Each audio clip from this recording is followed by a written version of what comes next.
লা ইয়ানালাল্লাহা লুহুমুহা ওয়ালা দিমাউহা ওয়ালাকিন ইয়ানালুহুত তাকওয়া মিনকুম। আই বান্দা, তোমাদের কুরবানিকৃত যে পশুটা আছে, ওই পশুটার গোশত রক্ত কোনো কিছুই আমি রব্বুল আলামিনের নিকট আসে না, পৌঁছায় না। আমার রব্বুল আলামিনের নিকট শুধুমাত্র একটা জিনিসই বান্দা পৌঁছায় যায়, সেটা হলো তোমার অন্তরের তাকওয়া। বলেন সুবহানাল্লাহ। এই বান্দা, আমি আল্লাহ তোমারে সম্পদ দিয়েছি, আমি আল্লাহ তোমারে মাল দিছি, আমি আল্লাহ পাক রব্বুল আলামিন তোমার নিকট যখন কুরবানির হুকুম জারি করে দিলাম, আমি আল্লাহ তোমার অন্তরকে পরীক্ষা করার জন্য কুরবানির বিধান জারি করলাম। এই বান্দা, তুমি কি তোমার অন্তরের মধ্যে মালের মোহাব্বত রাখছো, নাকি তোমার অন্তরের মধ্যে আমি রব্বুল আলামিনের ভালোবাসা রাখছো? আমি রব্বুল আলামিন শুধুমাত্র তোমার অন্তরকে পরীক্ষা করার জন্য আমি আল্লাহ কুরবানির বিধানকে নাজিল করলাম। বলেন সুবহানাল্লাহ। শুধুমাত্র অন্তরকে পরীক্ষা করার জন্য, তাকওয়া কতটুকু আল্লাহর প্রতি আছে, শুধুমাত্র এই জিনিসটা পরীক্ষা করার জন্য আল্লাহ কি করেছেন? কুরবানির বিধান জারি করেছেন। সাহাবায়ে কেরাম বললেন, নবী, ও বললেন নবী, কুরবানি করার দ্বারা কি ফায়দা, কি লাভ?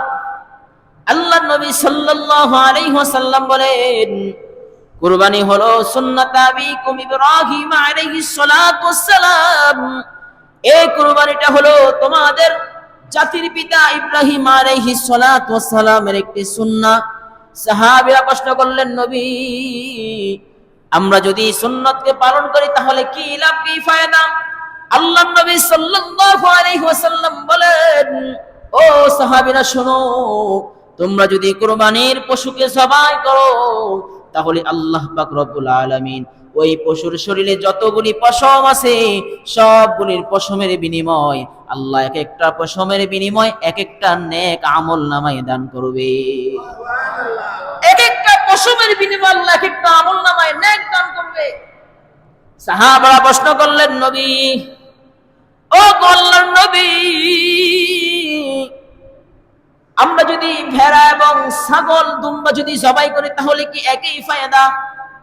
কারণ বাহ্যিক দৃষ্টিতে ভেড়া ছোট প্রাণী, ছাগল ছোট প্রাণী, বকরি ছোট প্রাণী, দুম্বা এটা ছোট প্রাণী, ওই প্রাণীর শরীরে অধিক পরিমাণে পশম আছে। কথা বলেন ঠিক কিনা? সাহাবারা প্রশ্ন করলেন, নবী, আমরা যদি পশম ভেড়া এবং বকরি যদি কুরবানি দেই তাহলে কি আমাদের আমল নামায় একই সওয়াব যুক্ত হয়ে যাবে?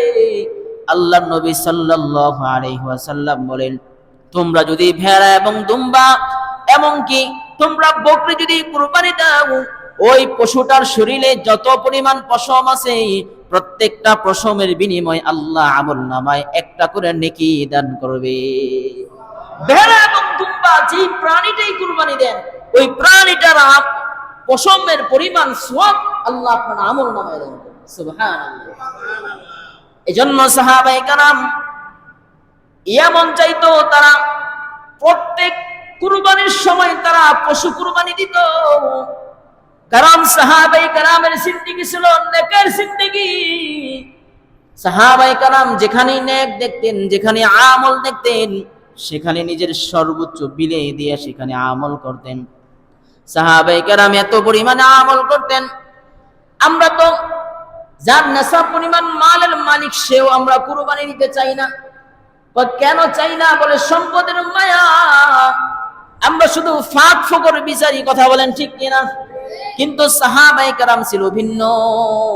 সাহাবায়ে কেরাম যদিও নেশাব পরিমাণ মালের মালিক হওয়ার সাথে সাথে তারা ফাঁক ফোকর বিচারতেন না, তারা সোজা কুরবানির জন্য নিজের পশু কুরবানি আল্লাহর রাস্তায় করতেন। বলেন সুবহানাল্লাহ।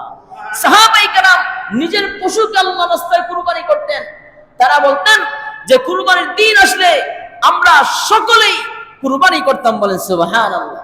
এইজন্য তো সাহাবায়ে কেরামের মর্তবা, শান আল্লাহ পাক রব্বুল আলামিন কিয়ামত পর্যন্ত অটুট রাখবেন।